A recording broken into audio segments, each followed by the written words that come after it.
It's high summer in eastern Ukraine, and we're traveling to where the war with Russia could be lost or won.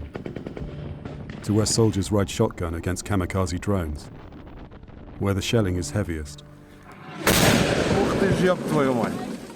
where in order to survive, life has to be lived underground, and where a city is being fought over and, whichever side wins, will be razed to the ground.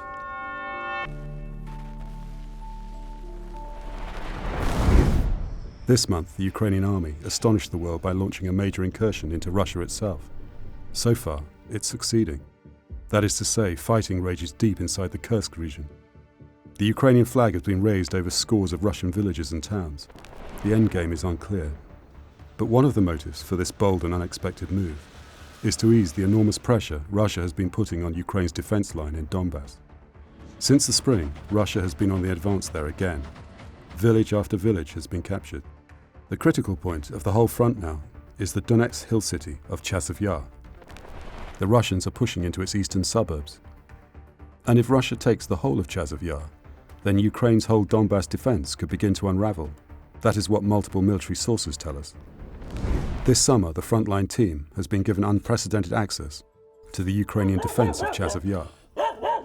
We are being hosted by 4 different brigades and a special reconnaissance unit, all of whom shared with us recent combat footage.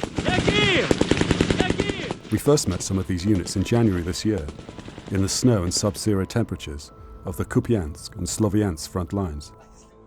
In spring, these units were rushed south to Chasiv Yar to help prevent a tactical and strategic disaster. Now they're fighting for their lives in the blistering heat of high summer. In just a few months, 2 of the units lost more than half their men since we last met. The Russian casualties have been even worse. Chasiv Yar remains the key to the Donbas. This is what we saw there. Jamie and I will travel into the shattered frontline city twice in 3 days. Neither trip is good for the nerves, given the constant attention of Russian drones and the additional threat of the artillery that is steadily destroying the city. Our first attempt to enter is disrupted before it begins. The Russians are firing thermobaric rockets into one of the districts we had planned to pass through. Chasiv Yar is on fire, we are told this morning. Later drone footage of the attack confirms this to be the case, so we will have to approach from another direction. We are with a special reconnaissance unit in a British-donated pickup truck. It's commanded by our old friend, the decorated veteran Lieutenant Oleg. He's equipped with 2 pieces of kit that might, just might, help protect us against kamikaze strikes. The first is a drone detector, a little black box with 2 antennae, which fits in the palm of his hand. It can pick up the electronic signals of UAVs flying within a 10-kilometer radius. The frequency of the radio signal identifies the type of drone, while the strength of the signal suggests its proximity to the box, to us. The second is a Magnum pump-action shotgun, the barrel of which is now jutting skywards out of the window. Oleg looks a little like the guard on the Deadwood stagecoach. This is not comforting. His Magnum is a weapon of last resort against kamikaze drones. It's a little like clay pigeon shooting, except the clays are coming right at you, and will kill you if you miss. The reconnaissance soldiers are more relaxed than we are. In the background, Miley Cyrus is singing Flowers on the truck's radio.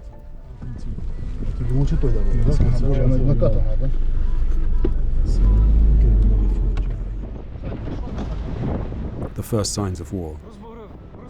We cross a railway line and accelerate towards the city.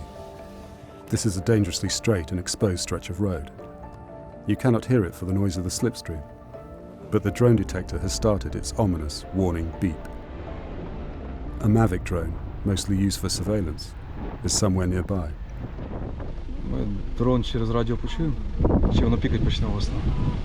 We pull off the road, under what cover is available, and wait.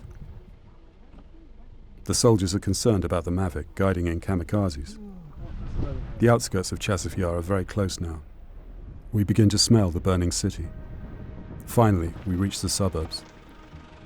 We enter a residential district that has been badly damaged by shell fire. 5-10 minutes. The drone threat here is very high. The crash and boom of artillery exchanges are constant. In this environment, no one moves in the open unless absolutely necessary. If you do move, then there is a chance you will attract unwelcome interest. We're in Chasiv Yar, which is possibly the hottest spot on the Donbas front line. It's a crucial city, and if the Russians take this city, then many other towns and cities in Donbas are under threat, and they can launch a major breakthrough. A lot of artillery, which you may hear in the background. We were told when we came in that the city was on fire today because there'd been so much artillery. You can see behind me, it's a big residential block, typical of Chasiv Yar, which has been badly damaged by the fighting and is now abandoned, empty, as every neighbourhood that we've been driving through at the moment. We can only stay here for a few minutes. We have drone detection devices. It's quite cloudy today, which is good, but there are still drones in the air, and it's a dangerous place to be. We've stayed here long enough. The soldiers are concerned that we will be spotted. It's time to move on. Саня! Саня! Давай, иди сюда! Поехали! This is tense. The Russians rule the skies.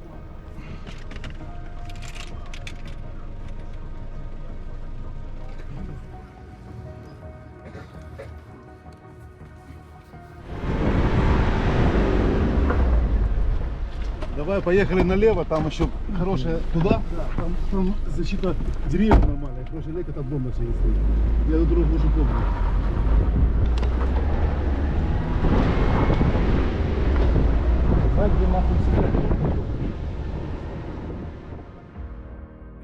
Yeah.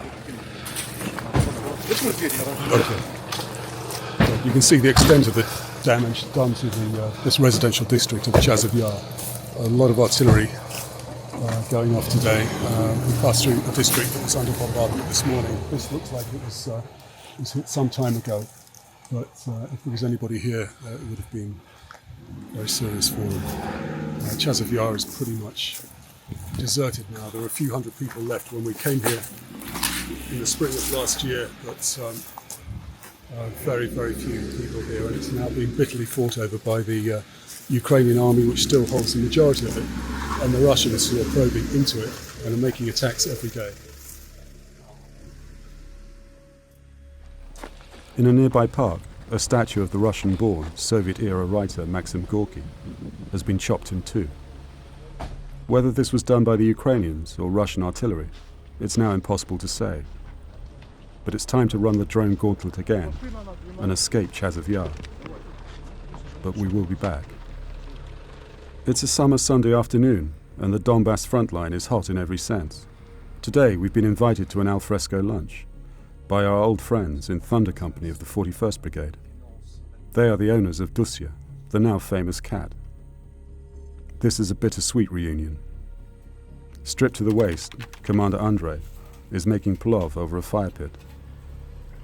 His deputies, Kruger and Igor, are also in attendance. All three are in their 50s and have been wounded multiple times since the fighting in Donbas began in 2014. They are examples of how Generation X is bearing the brunt of this war. The average age of a Ukrainian combat soldier is 43. Since we last met, these middle-aged soldiers haven't lost their keen sense of hospitality or humour. But they are clearly exhausted and also a little demoralised. A village close to their positions, which Igor helped take 10 years ago, has fallen to the Russians overnight.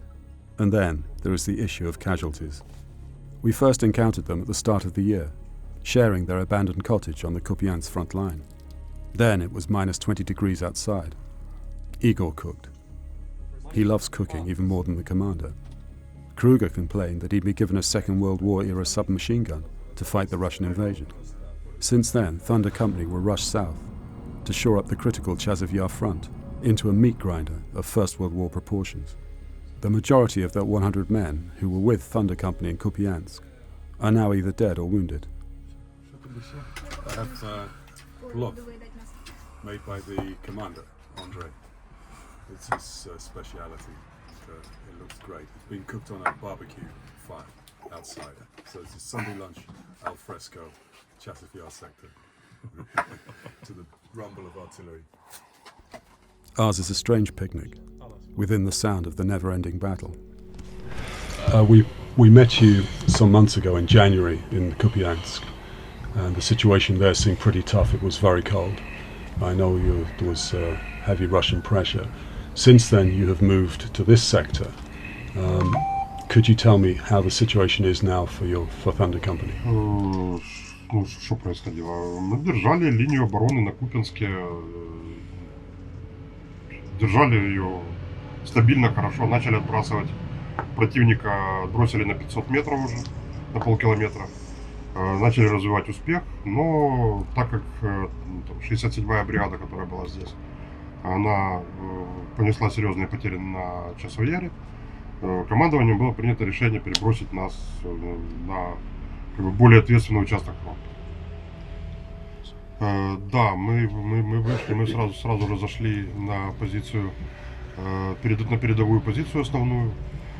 Сразу же в тот же день начали штурмы. В течение трех суток мы удерживали позиции, удерживали вход в новый часик, так называемый, новый Часов Яр. Практически весь личный состав, который находился на тот момент на позициях, было либо 200, либо 300. За 3 дня. Да, за 3 дня. Но мы остановили штурмы производились воздушно-десантными войсками российскими. Мы полностью остановили штурм и не дали пройти им часик. Причем мы зашли на полностью пустые позиции. Там никого не было. Ну, таким вот образом. They speak of their tiredness and shortage of heavy or advanced weapons. Да, конечно, устали, но что делать? Yeah, sure. We are tired, but what can we say? What can we do? Ну, звичайно, стосується людей, которые ситуация она постоянно усложняется. Соответственно, людей, которые там приходят новые, они быстро не могут понять и вникнуть в ситуацию и все. Поэтому логично там ветеранов отправлять куда-то на отдых, но это в данной ситуации сделать невозможно, потому что нужны те, кто быстро ориентируется и быстро реагирует на изменения ситуации и на постоянное ухудшение ситуации. Ну, опять же, мы же говорили это еще на Купянске, о том, что война сейчас выходит на новый уровень, высокотехнологичный.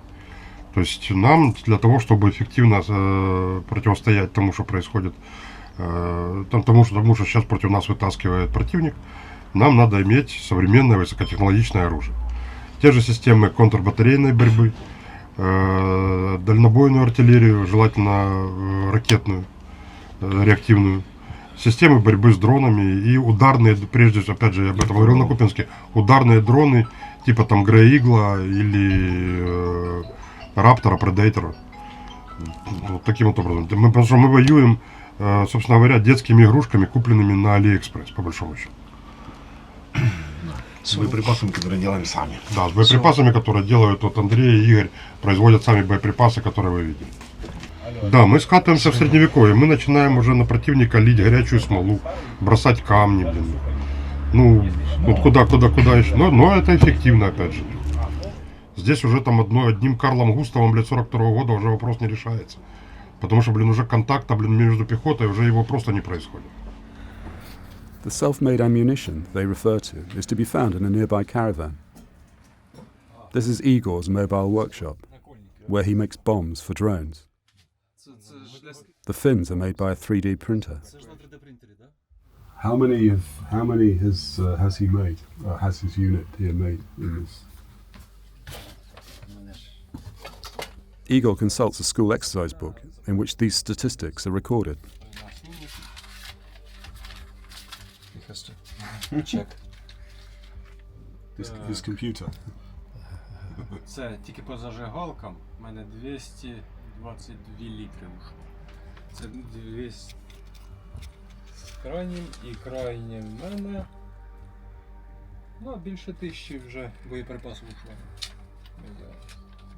А до Quite цього intensive. то, ну, по времени то є, появляється время. Я там, допустим, наточу, Валеріч теж сідає. Потім хвостовики собрав, патронів явно набив. У мене в запас завжди є, лежить. Тільки коли треба бігом, то клас собрали предохранителі і пушили. So basically, whenever someone has time, spare time, he would go there. He comes here. It's like old ladies knitting. Yeah. You making your bombs? There is a crate of the homemade Thunder Company bombs on the floor outside, ready to be sent to their drone operators. Oh, very small. Having suffered almost 80% casualties since arriving in Chasiv Yar, Thunder Company's remaining effective element is the mortar platoon. But the Chasiv Yar mortarmen often find themselves being targeted by main battle tanks and even more formidable heavy weapons. This is Sasha, a lawyer by profession. Now he is Thunder Company's mortar platoon commander, whom you just saw in frantic action. Sasha received 3 months training in the UK at Westdown Camp near Salisbury in the summer of 2023. He has very fond memories of England and tells a funny story about his time with the British Army. Yeah, I understand. Ми були там на базі, на Вестдауні, ми забыл, как первая база. Там заборонялося українцям продавати пиво. Да, я там ходил без бороды, но просто с усами. И они меня приняли за ирландцев, и я покупал пиво. It's 'cause, yeah, he's got his little colouring. You could be. I have Irish cousins, and they look a bit like you. Они все, почему-то ирландцы все были у нас инструкторы, они все с усиками ходили. И я помню, зашел, я по-английски ничего не понимаю. Я такой, beer? No, no problem. Купил. Иду, все там, вот как ты купил? И мне продали. А потом с переводчицей зашел туда, она говорит, ну типа, ну я уже потом сказал, что я там купил пару раз в этом, ну, чтобы у нее проблем не было. Она, ну как бы продавщица нам сказала, я тебя за ирландца принимала. That time is now just a halcyon memory for Sasha. Важка війна. Важка війна в плані технологій. І якщо хтось там говорить, що от там кацапи, тупі, я з цим не згоджусь ніколи. Від початку війни я не згоджусь. Тому що ні, вони вчаться. Вони працюють. І вони, технології у них на досить високому рівні. Вони, я так розумію, по тій кількості, що в них є в небі, вони не жаліють цього. Тобто це дуже багато. От іменно я ще ніде не бачив стільки, скільки в часовому яру. Особисто ми попали в перші ж дні. В перші ж дні мою машину розбило. В перші, тобто ми за 3-4 доби ми приспособились до цього, як тікати, тому що працювати треба було. Ставити позиції і все. Ну. One mortar crew in his platoon found itself being hunted in central Chasiv Yar by a terrifying thermobaric rocket system. Мій розрахунок попав під ТОС, під сонцепьок, ну, але дякуючи, що наші служби сработали наперед, мені скинули інформацію, що у підарів є вже кори моїх ребят, я їх спів вивезти, це все, ну, ми ушли. Один розрахунок 82-го міномета. Тобто ми зрівнюємо средства тим, чим ми працюємо. Тобто ви розумієте, що таке 82-й міномет? Це, ну, условно, для відбиття живої сили піхоти. То розрахунок їм настільки надоїв, що вони вирішили, ну, тобто, вирішили це зрівняти, просто цей квартал. Скільки стоїть сонцепьок, ми самі розуміємо, да? От така мінка, і нас не пожаліли, щоб зрівняти. Tanks are also a big threat to his crews. Допустим, 3 постріли танка ми вже ізучили. 3-4 постріли танка, потім 5 хвилин перекур у танка. Він десь чи підводиться, чи його коригують. Ми в ці секунди ми розпаковуємо свій міномет в ці хвилини, кидаємо 3 постріли мінометом і опять падає. Ну, саме найстрашне це, ну, танк це страшно, тому що ти не чуєш виход і вже приход. Тобто, якщо там міномет, 120-та міна, вона десь свистить, ти розумієш, що от град там свистить, ти там шукаєш шнуру, десь упав, все. А танк це страшна зброя. Він бум, сразу же. Ти ж бачиш, опа, хата вже. Like most soldiers, Sasha, who is about to turn 40, dreams of home. Так, в мене є, ну, дружина і син. Сину 16 буде 22 іюля, я його не бачив, відколи я в армії. І я мрію, що він зараз приїжджає, він в мене навчається за кордоном, він сам поступив після 9 класу там займається спортом, і я мрію поїхати зараз на день народження. Він приїжджає, і ми хочемо зустріти. Я не бачив його з прошлого году, з 1 травня я його не бачив. Так, я мрію поїхати в відпустку. Sergeant Nazar can't afford to dream. He trained to become a dentist. Now he is a scout from the 5th Assault Brigade. Nazar's brigade has been in the Chasiv Yar frontline for 2 years without a break. Of course, we want more rest, but we understand if some smaller brigade or battalion coming here, we can lose more. Look like we will stay here. Okay. So we must make that job what we must. The Chasiv Yar sector has become very critical for the whole of Donbas and even perhaps the whole Yep. war. Can you explain a little bit of why is Chasiv Yar so important? For Russian plans, it's just logical going in Chasiv Yar because it's parts when they can just stay and have small rest. If they not taking the Chasiv Yar, they lose big things for next step. If they want to make next step for all Donetsk region, they must take the Chasiv Yar because if they don't take Chasiv Yar, they can't make next big city. Because of that, they also lose a lot of people, a lot of technical, a lot of tanks, because it's really important things for that. And we must also use a lot of energy and a lot of people to protect that. 2 days before we met, he encountered his first African mercenaries on the battlefield. They were in the forefront of a Russian meat-wave infantry attack on his trench, on the edge of Chasiv Yar. The Russian take a new contract soldier from a different, some cheap region. They make for a really cheap salary. Russia has that practice. They have a meat wave. The meat wave, yeah. Yeah. So now they found some new parts of meat wave. It's from contract soldiers from different countries. Of course, it's for them. They go in a first wave because anybody not counted inside for Russian news. Anybody don't know about that. They don't need to show it that if they lose somebody from another country. Oh, it's another country. So that guy is going just really for a cheap salary, and they lose that life for a what? For Russian help? For I really it's hard to understand. So you had personal contact with some of these Africans. Actually, yes. A couple days ago, it was first time for us what we really found that in the front. So really, they're coming. Yeah. And what happened to the African soldiers who were attacking your position? Look like with all our enemies, they just destroyed it. We first met Nazar in January in a snowstorm. Then he described the difficulties of fighting in midwinter in sub-zero temperatures, with shortages of men and modern equipment. He'd even bought himself a new American-manufactured AR-15 assault rifle for €3,000, rather than fight with the Soviet-era rifle given to him by the army. He said he felt his life was worth more than €3,000. That was 6 months ago. Now it's high summer, 32 degrees. And the fighting is just as hard, if not harder, as the Russians press to take Chasiv Yar. He shared some of his recent combat footage with us.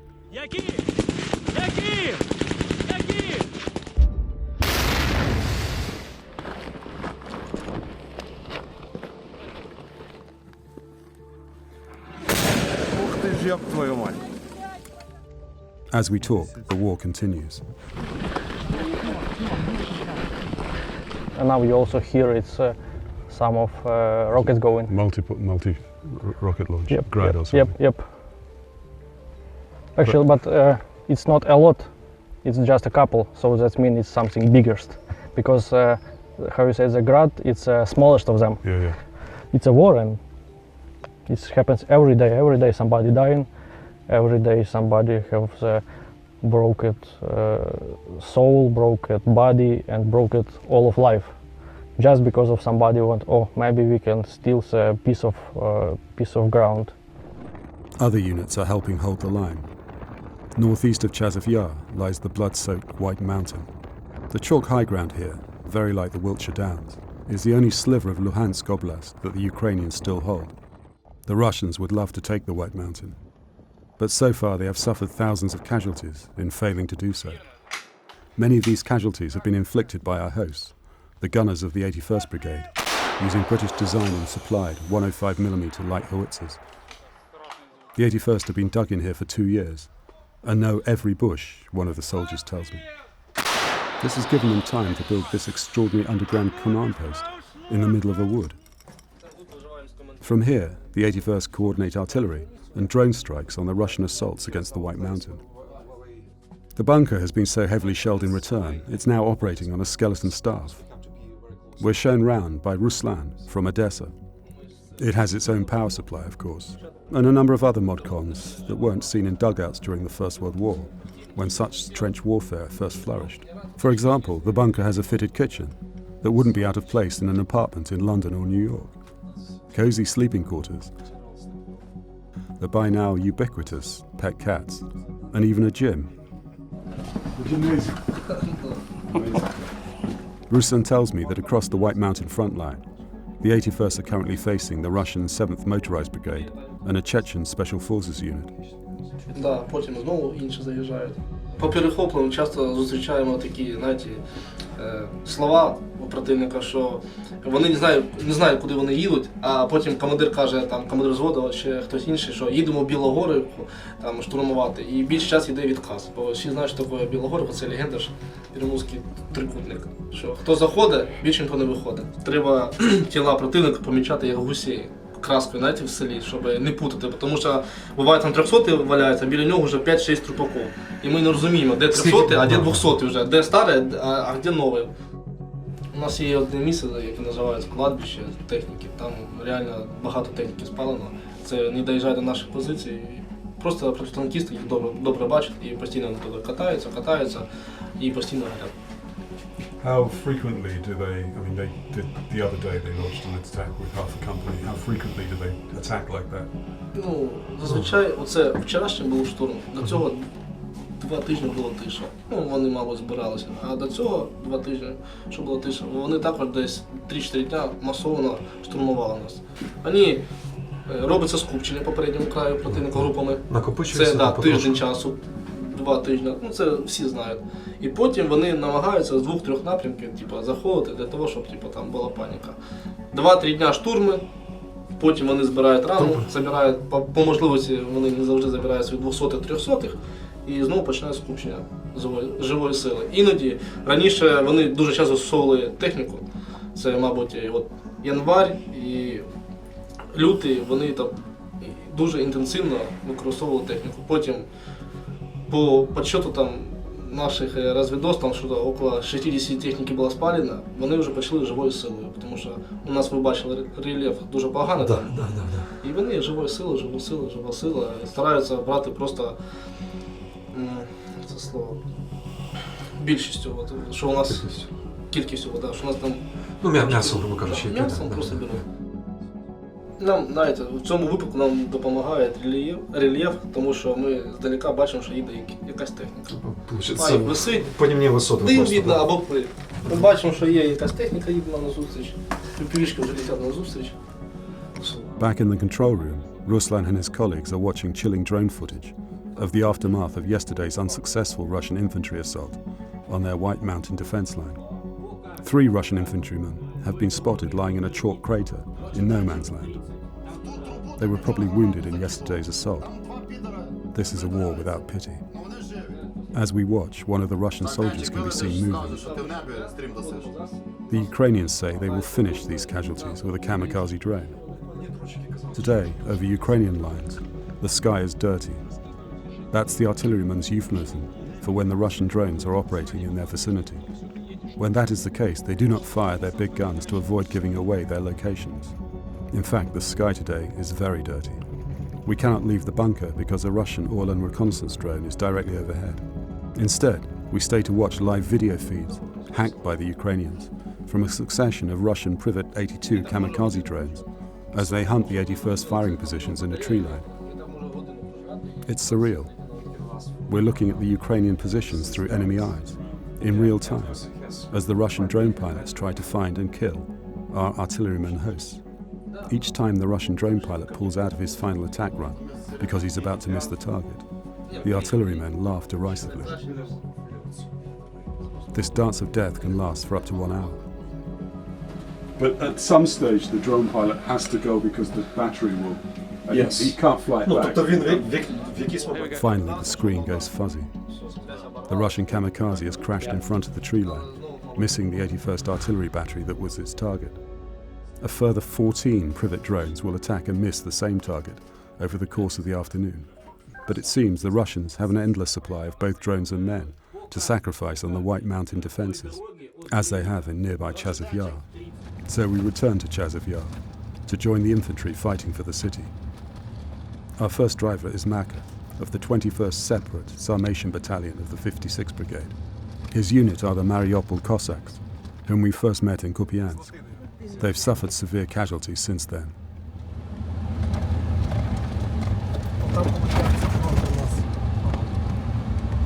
The front line is straight ahead. On the edge of Chasiv Yar, we swap transport. Now, our driver is Opa, the deputy commander of the Sarmatians A Company. He is going to take us in for the final unpleasant sprint into the stricken city. The sky is clear, and the drone threat is as severe as always.